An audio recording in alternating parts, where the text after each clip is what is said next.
Hello guys, मेरा नाम है गगन एंड स्वागत है आपका ऑल राइट क्लासेस में।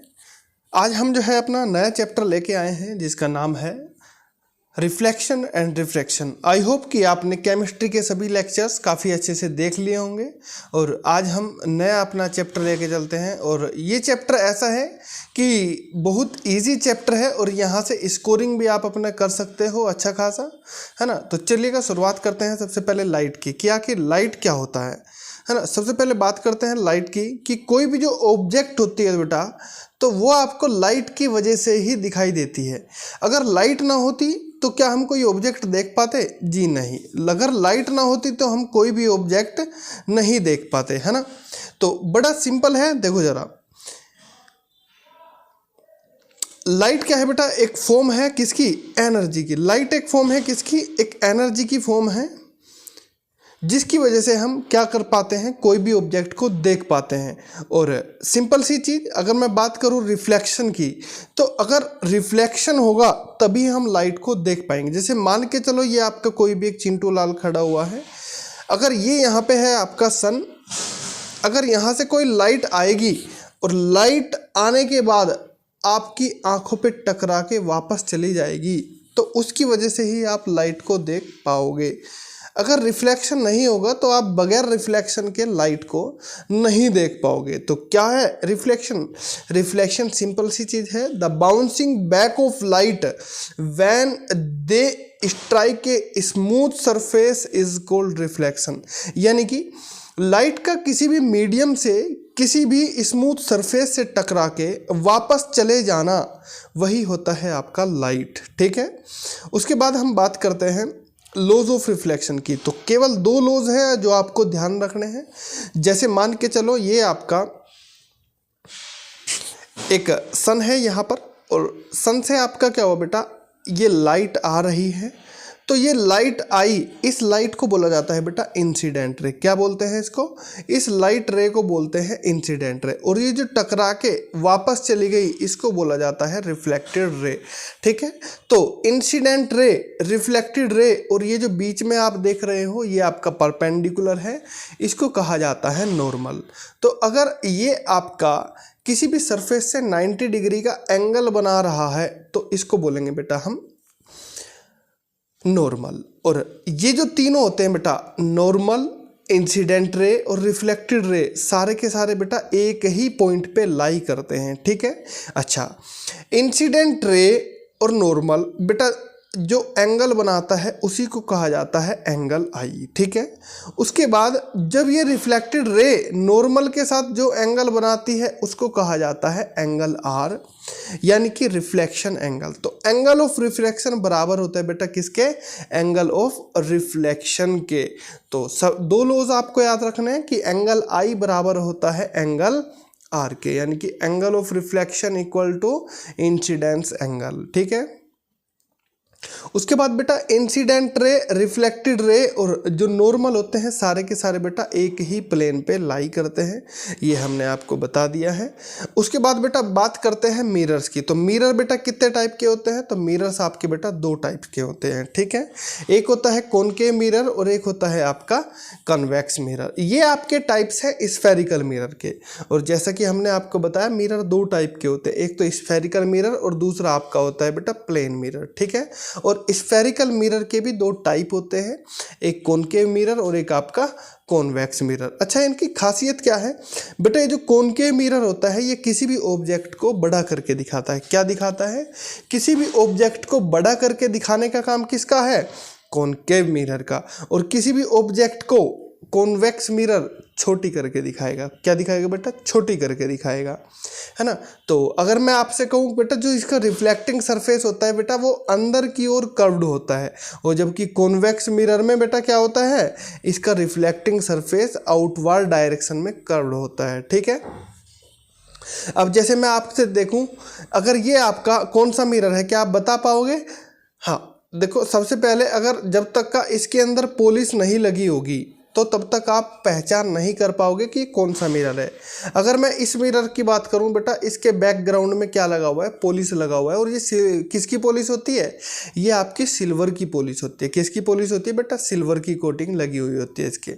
उसके बाद बेटा ये आता है आपका मिरर, जिसके क्या होता है बेटा, अंदर की ओर पॉलिश होती है। और एक मिरर वो होता है जिसके बाहर की ओर क्या होता है, पॉलिश होती है। बेटा जिसके बाहर की ओर पॉलिश होती है उसको कहा जाता है बेटा कॉनकेव मिरर। और इसका जो रिफ्लेक्टिंग सरफेस है बेटा वो अंदर की ओर है। क्या है बेटा, अंदर की ओर इनवर्ड्स है। ठीक है, ऐसे ही बेटा इसका जो रिफ्लेक्टिंग सरफेस है वो कहाँ है बेटा, बाहर की ओर है, यानी कि आउटवर्ड डायरेक्शन में। तो ये आपका हो जाएगा कॉनकेव मिरर और ये हो जाएगा आपका कॉन्वेक्स मिरर। आई होप कि आपको अच्छे से समझ में आ गया होगा। उसके बाद बेटा बात करते हैं कि आखिर पोल क्या होता है, फोकस क्या होता है, फोकल लेंथ क्या होता है और सेंटर ऑफ कर्वेचर क्या होता है। तो इसको थोड़ा सा समझ लेते हैं एक बार हम। इसको बड़े ध्यान से देखो बेटा। जैसे मान के चलो बेटा ये आपका कोई एक प्रिंसिपल एक्सिस है बेटा, ये जो लाइन है इसको कहा जाता है प्रिंसिपल एक्सिस। ठीक है, अच्छा अब बात करते हैं बेटा, ये मान के चलो आपका कोई एक मिरर है और मिरर बेटा कौन सा है, ये जिसके बाहर पॉलिश होती है उसको कॉनकेव मिरर बोला जाता है। या फिर इसका जो कर्व्ड सरफेस होता है बेटा वो इनवर्ड होता है, अंदर की ओर झुका हुआ होता है ना। तो बेटा ये जो पॉइंट होता है यहाँ पे, इसी को कहा जाता है बेटा फोकस पॉइंट। क्या कहा जाता है, इसको कहा जाता है पोल, इसको बोलते हैं हम पोल। ठीक है, अच्छा बेटा लाइट जब भी आती है टकराने के बाद जिस पॉइंट से जाती है बेटा उस पॉइंट को कहा जाता है फोकस पॉइंट। क्या बोलते हैं बेटा, उस पॉइंट को बोलते हैं फोकस पॉइंट। और ये जो आपका सेंटर है, सेंटर किसको कहेंगे, अगर ये सर्कल आपने पूरा का पूरा कंप्लीट कर दिया तो इसका जो सेंटर होगा बेटा उसी को कहा जाएगा सेंटर ऑफ कर्वेचर या फिर रेडियस ऑफ कर्वेचर। ठीक है, अच्छा बेटा फोकस पॉइंट से लेके फोकस तक की डिस्टेंस, पोल तक की डिस्टेंस को बोलते हैं फोकल पॉइंट या फोकल लेंथ। अच्छा सेंटर से लेके मिरर तक की डिस्टेंस को बोला जाता है radius of curvature capital R. तो पूछा जाता है बेटा कि कैपिटल आर और फोकस में, फोकल लेंथ में क्या डिफरेंस होता है। तो बेटा रेडियस ऑफ कर्वेचर क्या होती है, डबल होती है फोकल लेंथ की। ठीक है, तो ये बात आपको ध्यान रखनी है। और अगर मैं पूछूं आपसे कि बेटा फोकल लेंथ में और रेडियस ऑफ कर्वेचर में क्या रिलेशन है, तो फोकल लेंथ बेटा आधी होती है रेडियस ऑफ कर्वेचर की। ठीक है, चलते हैं बेटा बात करते हैं। आई होप आपको पोल समझ में आ गया होगा। तो मिरर सरफेस का, जो मिरर का सरफेस होता है उसका सेंटर पॉइंट जो होता है उसी को कहा जाता है बेटा पोल। उसके बाद फोकस की बात करते हैं। तो मिरर से टकराने के बाद बेटा जो रिफ्लेक्ट होके जब भी कोई रे गुजरती है, जैसे ये कोई रे आई तो टकराने के बाद जहाँ से जाएगी जिस पॉइंट से, उसी को कहा जाएगा फोकस पॉइंट। और फोकस पॉइंट से लेके मिरर तक के डिस्टेंस को बोलते हैं बेटा फोकल लेंथ। ठीक है, उसके बाद बात करते हैं सेंटर ऑफ कर्वेचर। तो बिल्कुल सिंपल सी चीज़ है। तो मिरर का जो फोकल लेंथ होती है उसका डबल ही क्या होता है बेटा, रेडियस ऑफ कर्वेचर होता है। और वो जो पॉइंट होता है जहाँ तक का, उसी को बोला जाता है सेंटर ऑफ कर्वेचर। यानी कि मिरर का एक तरीके से सेंटर भी बोल सकते हो या फिर किसी स्फेयर का आप सेंटर भी बोल सकते हो। ठीक है, अच्छा बेटा आपको याद रखना है कि मिरर फॉर्मूला क्या होता है। तो mirror formula 1/f = 1/v + 1/u, जहाँ पे f क्या है बेटा आपकी, f है आपकी फोकल लेंथ। क्या है बेटा, f है आपकी फोकल लेंथ। v क्या है बेटा आपकी, v है आपकी, जैसे मान के चलो ये आपका कोई मिरर रखा हुआ है, तो मिरर से लेके और ये आपकी कोई ऑब्जेक्ट रखी हुई है तो ऑब्जेक्ट तक की डिस्टेंस को कहा जाता है बेटा u। और इमेज जहाँ पे बनती है तो इमेज से लेके मिरर तक की डिस्टेंस को कहा जाता है v। ठीक है, उसके बाद बेटा बात करते हैं रिफ्रैक्शन की। आखिर रिफ्रैक्शन ऑफ लाइट क्या होता है। तो बेटा अब सिंपल सी चीज़ समझो। जैसे मान के चलो ये आपका कोई एक सरफेस है और ये आपकी कोई लाइट आ रही है सन से, यहाँ से कोई लाइट आई तो बेटा ये लाइट जब एक मीडियम से, मान के चलो ऊपर बेटा एयर है और नीचे क्या है, वाटर है, तो जब भी कोई रे एक मीडियम से दूसरे मीडियम में जाती है तो बेटा ये जो आपकी लाइट आ रही है, इंसिडेंट रे आ रही है, वो या तो नॉर्मल की ओर बेंड हो जाएगी या नॉर्मल से दूर हट जाएगी। इसी को कहा जाता है बेटा रिफ्रैक्शन ऑफ लाइट। यानी कि जब आपकी लाइट बेंडिंग कर जाए, बेंड कर जाए जब एक ट्रांसपेरेंट मीडियम से दूसरे ट्रांसपेरेंट मीडियम में एंट्री करती है, उसी को कहा जाता है बेटा रिफ्रैक्शन ऑफ लाइट। अब बात करते हैं बेटा इसके दो लॉज होते हैं इसके भी, जैसे इन लॉज ऑफ रिफ्लेक्शन दो होते हैं तो ऐसे ही लॉज ऑफ रिफ्रैक्शन भी दो होते हैं। तो जो आपने उसका याद किया बिल्कुल सेम टू सेम आपको इसी का याद करना है, ठीक है। तो इंसिडेंट रे, रिफ्रैक्टेड रे और नॉर्मल तीनों के तीनों बेटा एक ही प्लेन पे लाई करते हैं, ये हमने पहले भी आपको बताया है। उसके बाद बेटा बात करते हैं रेशियो, ये बेटा ये है साइन आई और साइन आर, इसको बोलते हैं ratio of incidence angle of sine, है ना। Sine of the angle of incidence to the sine of the angle of refraction is constant, बेटा इसी को कहा जाता है स्नेल्स लॉ। तो डायरेक्ट आपसे 2 नंबर में भी पूछ सकते हैं कि आखिर स्नेल्स लॉ होता क्या है, ठीक है। तो आई होप कि आप बड़े अच्छे से बता देंगे। उसके बाद बेटा बात करते हैं कि आखिर रिफ्रैक्टिव इंडेक्स क्या होता है। तो अगर मैं रिफ्रैक्टिव इंडेक्स की बेटा बात करता हूं, रिफ्रैक्टिव इंडेक्स होता क्या है, तो ये बेटा का होता है mu is equal to c upon v. तो बेटा ये जो सी है आपकी, ये स्पीड है लाइट की वैक्यूम के अंदर, तो speed of light in vacuum, और v है बेटा कोई से भी मीडियम की स्पीड, किसी भी मीडियम में जिस मीडियम की आपको स्पीड निकालनी है, जिस मीडियम का आपको रिफ्रैक्टिव इंडेक्स निकालना है, उसी मीडियम की आपकी क्या होगी बेटा स्पीड हो जाएगी, ठीक है। तो रिफ्रैक्टिव इंडेक्स कैसे मेजर कर सकते हो, it measure the bending of light, कि कोई लाइट कितना ज़्यादा बैंड होगी जब वो एक मीडियम से दूसरे मीडियम में जाएगी, उसी को कहा जाता है बेटा रिफ्रैक्टिव इंडेक्स। बड़ा इंपॉर्टेंट क्वेश्चन है, तो इसको बेटा बड़े अच्छे से याद करना। उसके बाद बेटा बात करते हैं लेंस की। अच्छा एक सिंपल सा डिफरेंस बताओ बेटा, लेंस और मिरर में क्या डिफरेंस है, इन दोनों में से बताओ। ये ए पिक्चर है और बेटा आपकी बी पिक्चर है, इसमें बताओ कौन सा लेंस है और कौन सा मिरर है, तो कौन सा बताओगे।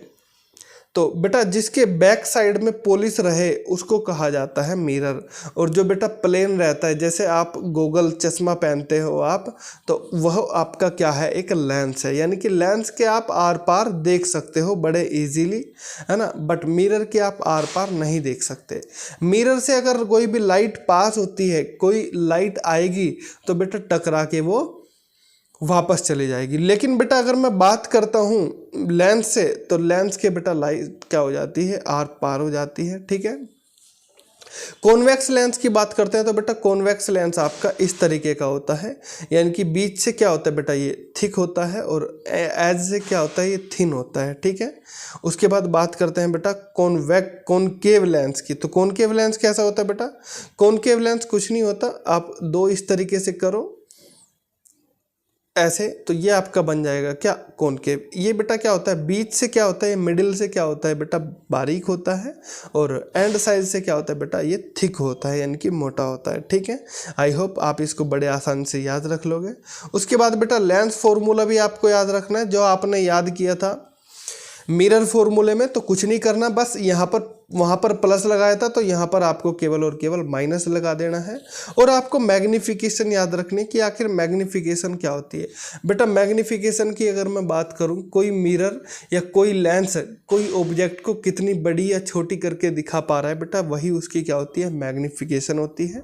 और मैग्निफिकेशन क्या होगा बेटा, मैग्निफिकेशन हो जाएगा आपका v अपॉन यू, यानी कि v क्या होता है बेटा, v होती है आपकी distance of the image from the lens, और u क्या हो जाएगी बेटा आपकी distance of object from the lens, और h2 हो जाएगी बेटा आपकी height of image and height of object, h1 हो जाएगी आपकी हाइट ऑफ ऑब्जेक्ट, ठीक है। तो आप इसको I अपॉन O भी याद रख सकते हो, I मतलब इमेज अपॉन ऑब्जेक्ट, ठीक है। अगर आपको h2 अपॉन h1 याद नहीं रखना है तो आप I अपॉन O भी याद रख सकते हो। उसके बाद बेटा बात करते हैं पावर ऑफ लेंस की। तो बेटा पावर ऑफ लेंस की जो यूनिट होती है वो क्या होती है बेटा, डायोप्टर यूनिट होती है इसकी। अक्सर एग्जाम में पूछ लिया जाता है कि पावर ऑफ लेंस क्या होती है, तो बेटा पावर ऑफ लेंस क्या होती है आपके डायोप्टर में होती है। और इसका फॉर्मूला याद रखना, अगर सेंटीमीटर में पूछेगा तो 100 अपॉन एफ, और अगर मीटर में बोल दिया तो बेटा 1 अपॉन एफ हो जाएगी, ठीक है। उसके बाद बेटा इसके कुछ रे डायग्राम्स है जो आपको याद रखने हैं, उसकी हम अलग से पर्टिकुलर वीडियो बना देंगे कि आखिर कॉनकेव और कन्वेक्स मिरर का जो रिफ्रैक्शन और रिफ्लेक्शन का डायग्राम होता है उसको हम बिल्कुल आपको एनिमेशन के थ्रू बिल्कुल आपको दिखा देंगे, और रेक्टेंगुलर ग्लास का जो रिफ्रैक्शन होता है वो भी हम आपको दिखा देंगे, और कॉनकेव और कॉन्वेक्स लेंस का रे डायग्राम कैसे कैसे बनता है वो भी हम आपको नेक्स्ट वीडियो में दिखा देंगे, ठीक है। उसके बाद कुछ इंपॉर्टेंट चीज़ें जो बेटा आपको याद रखना है इस टॉपिक से, इस चैप्टर से, कि आखिर state of law of reflection क्या होता है जो हमने आपको बता दिया। मिरर का फॉर्मूला क्या होता है और उसका डेरिवेशन इंपॉर्टेंट नहीं याद करना है आपको, केवल और केवल उसका फॉर्मूला याद रख लीजिएगा क्योंकि उसके ऊपर 1 से 2 न्यूमेरिकल आ जाता है। और रिफ्रैक्शन और स्टेट स्नेल्स लॉ, तो बेटा ये ज़रा इंपॉर्टेंट है तो इसको आप पढ़ के जाइएगा बिल्कुल। और लेंस फॉर्मूला हमने आपको एक्सप्लेन कर दिया है, रे डायग्राम हम आपको नेक्स्ट वीडियो में दिखा देंगे, ठीक है। आई होप कि आपको जो है वीडियो काफ़ी अच्छा लगा होगा और आपको एक एक चीज़ बड़े अच्छे से क्लियर हो गई होगी, ठीक है। तो मिलते हैं आपसे अगली वीडियो में। अगर आपको हमारी वीडियो अच्छी लगी हो तो बेटा वीडियो को लाइक ज़रूर कर दीजिएगा और ज़्यादा से ज़्यादा वीडियो को शेयर ज़रूर कीजिएगा। Thank you for watching this video.